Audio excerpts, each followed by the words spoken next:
आप छोटा सा कबूतर भी देख लीजिए कि अगर आप उसके बच्चों को छेड़ोगे तो उसको पता है कि मेरा कद छोटा है सामने वाले इंसान से, लेकिन फिर भी वो आपसे भिड़ जाएगी। और घिनौनी हरकत का आप ज़रा अंदाज़ा लगाइए कि उसकी 3.5 साल की बच्ची थी, उसको भी वो पत्थर उसके सर पर मार करके उस बच्ची को भी वो मार देते हैं।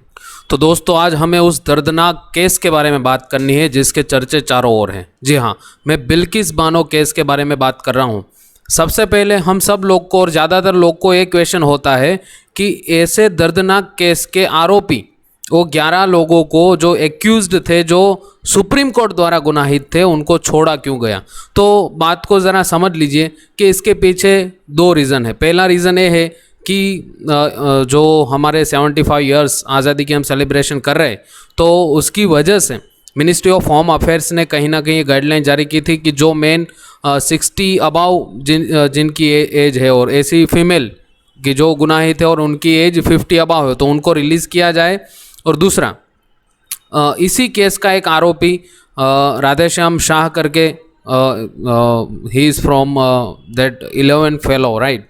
तो उसमें से ही एक आरोपी जिन्होंने ऑलरेडी सुप्रीम कोर्ट को एक प्री मैच्योर रिलीज़ की एक एप्लीकेशन दी थी, एक रिक्वेस्ट की थी कि भाई अब मेरे 14-15 साल पूरे हो गए, तो आप मुझे प्री मैच्योर रिलीज़ दे दीजिए। इन द सेंस आप मुझे जेल में से, यहाँ इस सज़ा में से आप मुझे मुक्त कर दीजिए, आज़ाद कर दीजिए। तो कहीं ना कहीं सुप्रीम कोर्ट की जो बेंच है, उन्होंने फैसला सुनाया था 13 अगस्त 2022 को। जस्टिस अजय रस्तोगी और जस्टिस विक्रमनाथ, उन्होंने गुजरात गवर्नमेंट को ये कह दिया कि आप लोग ही ज़रा इन पर, ये जो प्री मैच्योर एप्लीकेशन आई है तो उन पर आप लोग ही ख्याल करें, क्योंकि ये कहीं ना कहीं जो है वो स्टेट की मैटर हो जाती है, क्योंकि प्रिजन का है इसलिए। तो 1992 जो स्टेट की रिमिशन पॉलिसी है उसके अंतर्गत, अब रिमिशन का मतलब क्या होता है? रिमिशन का मतलब होता है माफ़ी।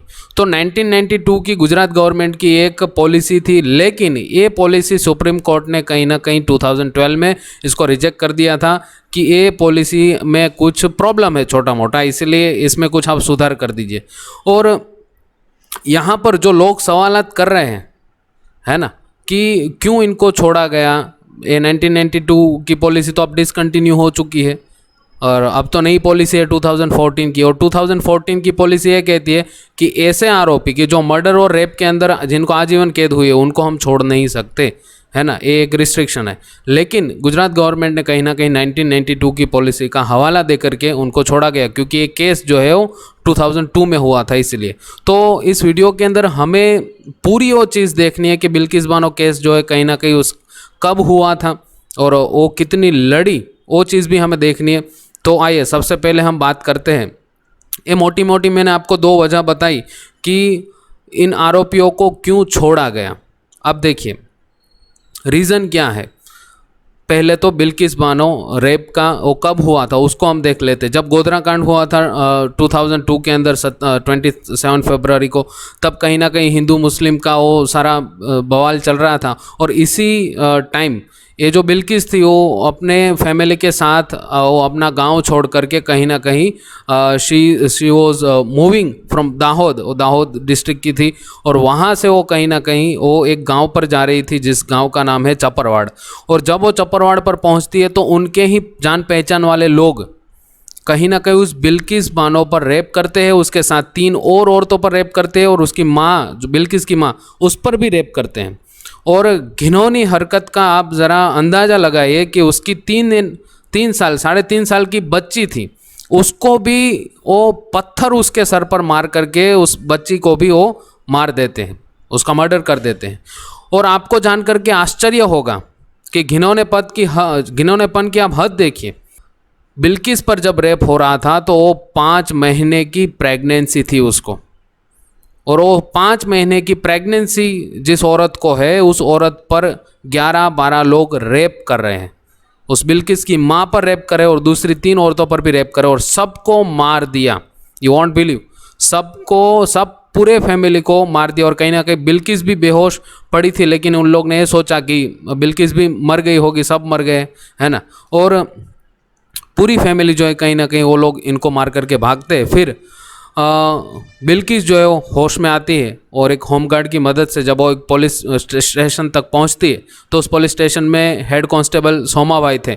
कहीं ना कहीं उन्होंने बिल्किस की शुरुआत में तो उन पर ऐसा आरोप है कि शुरुआत में एफआईआर नहीं ले रहे थे, फिर एक केस थोड़ा बहुत चलता है, लोअर कोर्ट के अंदर एक केस कहीं ना कहीं क्लोज हो जाता है, फिर फाइनली जो नेशनल ह्यूमन राइट कमीशन है वहाँ पर बिल्किस जाती है, काफ़ी ऐसी संस्थाओं का दरवाज़ा खटखटाती है और फाइनली ये कोर्ट कहीं ना कहीं सुप्रीम कोर्ट जो है वो रीओपन करता है 2004 के अंदर और हैंड ओवर करता है ये केस सीबीआई को। और सीबीआई ने क्या देखा कि उस पुलिस कांस्टेबल का रोल जो होना चाहिए कि उनको एफआईआर तुरंत लेनी चाहिए, तो कहीं ना कहीं वो चीज़ नहीं हुई और सबूतों को, एविडेंसेस को कहीं ना कहीं दबाने की कोशिश हुई है। ये कहना सीबीआई का, उनकी इन्वेस्टिगेशन के अंदर ये सारी चीज़ बाहर निकल के आती है। और इन दौरान, ये सारी इन्वेस्टिगेशन के दौरान बिल्किस पर डेथ थ्रेट आते हैं और इसीलिए बिल्किस को ये पूरा जो केस है बिल्किस बानो का, वो कहीं ना कहीं गुजरात से शिफ्ट होकर के वो महाराष्ट्र के अंदर वो ट्रायल जो है पूरा शिफ्ट हो जाता है। और इस पूरे केस के अंदर 11 लोग जो है वो कहीं ना कहीं यहाँ पर एक्यूज्ड पाए जाते हैं, गिल्टी पाए जाते हैं, जिनको सुप्रीम कोर्ट ने लाइफ टाइम प्रिजन दिया था, माने कि पूरी ज़िंदगी के लिए जिनको कारावास दिया था। और आप देखिए कि इन बिटवीन बिल्किस की लड़ाई जो है वो लड़ाई कहीं ना कहीं शुरू रहती है। जब तक कि ये फाइनल फैसला नहीं आ जाता तब तक बिल्किस डरी नहीं और उसने अपनी जो लड़ाई है उन्होंने वो कहीं ना कहीं शुरू रखी। और एक बात मैं आपको बताना चाहता हूँ कि कोई भी औरत ना कुछ भी सहन कर लेगी, लेकिन उसकी नज़रों के सामने जब उसके जब बच्चों का कत्ल किया जाता है तो किसी औरत से सहन नहीं होता। आप छोटा सा कबूतर भी देख लीजिए, अगर आप उसके बच्चों को छेड़ोगे तो उसको पता है कि मेरा कद छोटा है सामने वाले इंसान से, लेकिन फिर भी वो आपसे भिड़ जाएगी, फिर भी वो आपसे लड़ने को भिड़ जाएगी। तो यही चीज़ है कि किसी भी औरत के बच्चे को उसके सामने जब उसको मारा जाता है, उस औरत पर रेप किया जाता है, तो वो लड़ेगी तो ज़रूर, और उसने लड़ा। लेकिन अभी ये जो 11 आरोपियों को गुजरात गवर्नमेंट ने कहीं ना कहीं रिलीज़ कर दिया है, तो उसको, बिल्किस बानो को, जो स्वतंत्रता, जो डर के बगैर जो जीना है, वो कहीं ना कहीं उसको वो फील नहीं आएगा और वो डर डर के उसको ऑफिस से हो सकता है कि जीना पड़े।